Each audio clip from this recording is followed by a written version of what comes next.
10 buwan na ang nakalipas, ipinagdiriwang na muli natin ang Undas. Partikular natin itong kilala bilang araw ng mga yumao. Karaniwan nating ginagawa ay ang pagbisita sa mga labi o libingan ng ating mga yumaong kaanak o mahal sa buhay.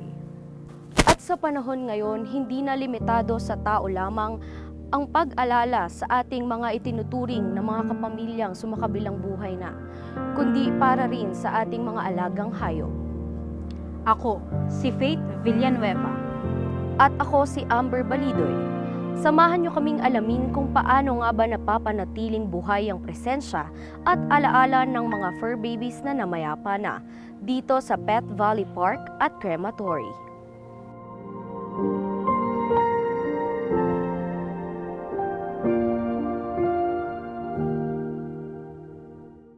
Ma'am, welcome po.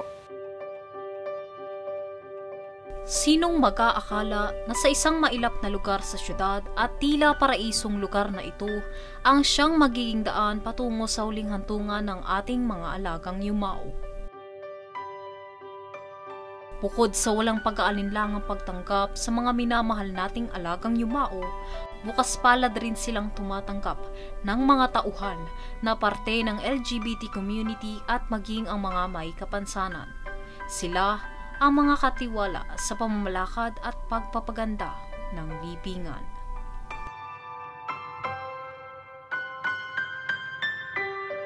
Si Pet Valley po is na-establish siya last 2007 ng aming pet owner no po. Our owner is also a veterinarian, and doon siya nakapag-come up doon sa idea na bakit nga ba wala para sa mga pets. And then that's a time na na-inspire siya na mag-put up ng business kasama ng mga colleagues niya from same field of veterinary. Pero si owner talaga or si Boss Manny na din talaga ang sumikap na mas mapaunlad pa yung business ni Pet Valley. Yung owner po ng Pet Valley is si Dr. Manuel Reyes po. And siya po ay nag-aral ng veterinary pero hindi siya nakapag-practice po. Mas nag-focus siya dito sa field ng afterlife service. So we offer pet cremation, burial. Sa burial naman, meron din kaming dalawang options na ino-offer, no? So we have mass burial and then the individual service. Ito, nag-come up kami dito sa aming No Goodbye book. Bakit siya naging No Goodbye, no? Kasi nga, ayaw natin na makalimutan nila yung mga pets nila. And that's, ayan, kung makikita nyo din sa No Goodbye, yan, this is parang, it's, lahat ng mga pets mo, like, hindi naman ikaw as a pet owner, hindi ka na isa lang ang aalagaan mo, ayaw mo na. Meron ka pa rin, dahil attached ka na din sa ano mo, mag-aalaga at mag-aalaga ka pa rin. So, ayan, nag-come up kami with this. Yeah, No Goodbye book. Ito yung magsisilbing makikita mo kung ano pa yung ano, and then the memories na meron ka, kaya na nakalagay dyan, ano yung ginagawa ng pet mo, what is your name, when we first meet, ganyan. So, nag-come up kami dito. And at the same time, itong No Goodbye, this will serve as their record book na din, na parang kay Pet Valley, lahat ng mga pets namin nandito, alam namin na safe sila dito, at dito lahat yung mga services na in-avail namin. Kaya nag-come up kami with No Goodbye book. Ang hirap like, 'di ba, sa ibang kailangan professionally ka, pero dito dapat emotionally inclined ka with your clients. Yun naman yung kailangan kasi pag sa other separate yung trabaho mo sa emosyon mo, dito hindi. Yun yung requirement. Kasi kung hindi makikita at hindi mararamdaman ng kliyente namin na yung simpatya namin, yung pagsimpatya namin sa pagkawala ng mga pets nila, siguro wala na si Pet Valley eh. Pero since yung emosyon at yung nararamdaman at pinapakita namin na service sa mga kliyente, siguro yun yung nagpakilala or mas nakita ng mga kliyente why they entrust their pets to us. Iba-iba kasi yung nagiging condition ng pets eh. Meron na-euthanize kasi sobrang pagod na yung pet. Kahit gusto pa ng kliyente na ilaban pa yung pet nila para sa buhay ng pet. Pero kung nakikita nila na nahihirapan na, naaawa na sila, wala na silang ibang choice pero euthanize na and they have to let go their pet. Yun yung kagandahan dito kay Pet Valley, no? Sa iba kasi, 'di ba, minsan nga pag sa tao diretso lilibing ka na lang. Dito talaga ino-honor namin yon, yung magkaroon mo na sila ng moments na makasama mo na for the last moment makasama nila, makapag-offer sila ng prayer and to say thank you for their pets, for being part of their lives for such a long time. Minsan kahit short time lang pero mas marami yung na-retain na memories with their pets. So yun yung kagandahan kay Pet Valley, no? Na-express pa nila yung emosyon nila up to the last minute or last time na makasama nila yung pets nila.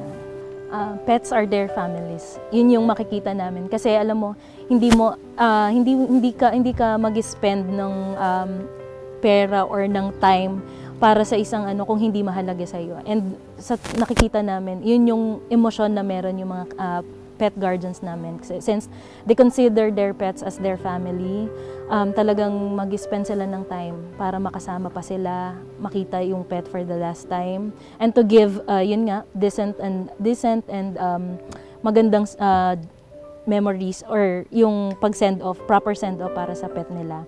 Kasi kung wala mga fur parents, wala si Pet Valley. Kaya we honor all of this Pet Valley experience po, kundi sa mga kliyente na naniniwala at hanggang ngayon ay tinatangkilik po rin po yung service ni Pet Valley. Ang popularidad ng mga pet cemetery ay umusbong noong huling bahagi ng ika-19 na siglo sa pagkakatatag ng mga institusyon tulad ng itinatag sa bansang Paris noong taong 1899 at ang American counterpart nito na itinatag naman sa New York noong 1896. Sa pagdaan ng panahon, tila naglipa na sa iba't ibang parte ng mundo ang mga pet cemetery.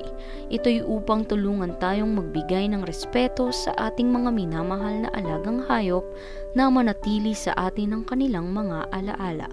Ngunit kung ikukumpara ang mga tradisyon, ano nga ba ang pinagkaiba nito o halos magkatulad lamang ba ito sa kung ano ang proseso sa tuwing may papanaw na ating mahal sa buhay? Ako po si Wendy, ritual director po dito sa Pet Valley po, 29 years old na po. Nasanay na rin po sa araw-araw na nakikita po, parang naging immune na rin po na nasasaktan sila, ganun at ganun po yung nangyayari po. Sa Pet Valley po, meron po kaming cremation, mass grave and individual po. Bali po sa ceremony po namin, regarding po sa sequence po, meron po kaming cutting of hair po para po mailagay sa memorabilia po.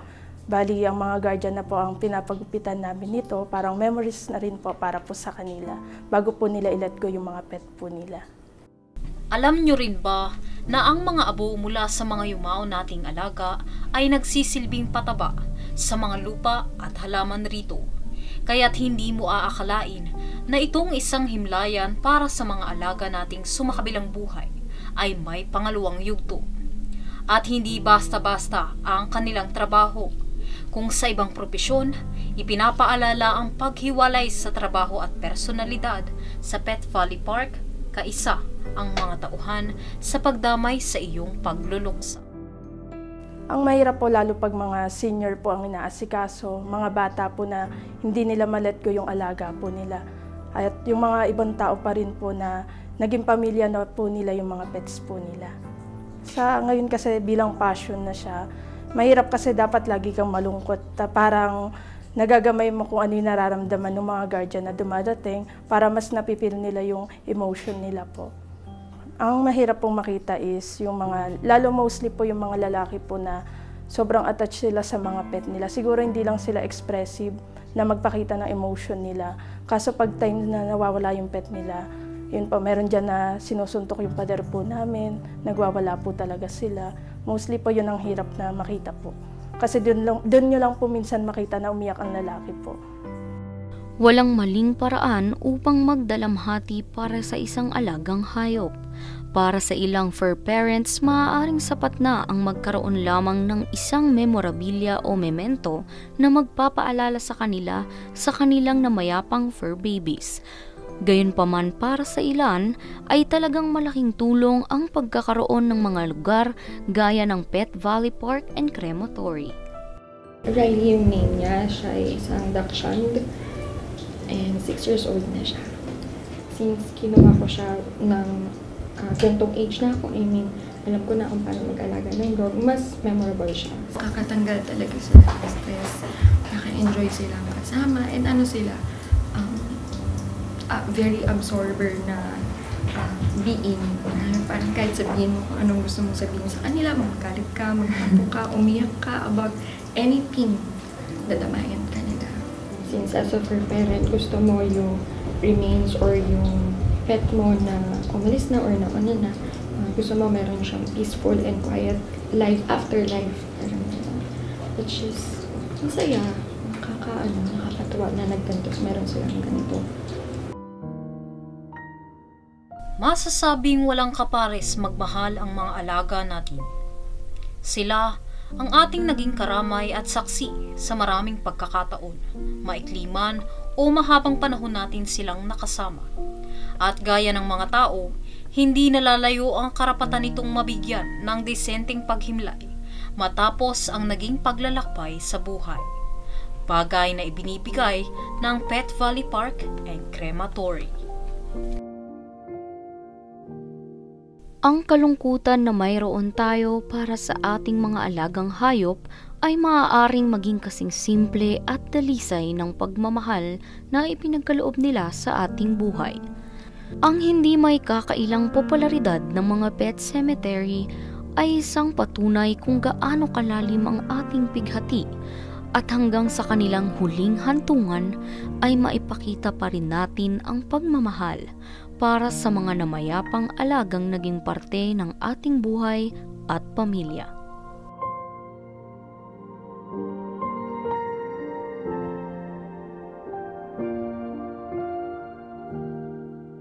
Maikli lamang ang buhay, hindi natin hawak ang bukas, gayuntin ang buhay ng ating mga minamahal. At kung mangyari mang dumating ang masaklap na sukdulang ito, pakatandaan natin ang minsan nating alaala na hindi mawawala kasama ang mga mahal natin na naging bahagi at kaisa sa buhay.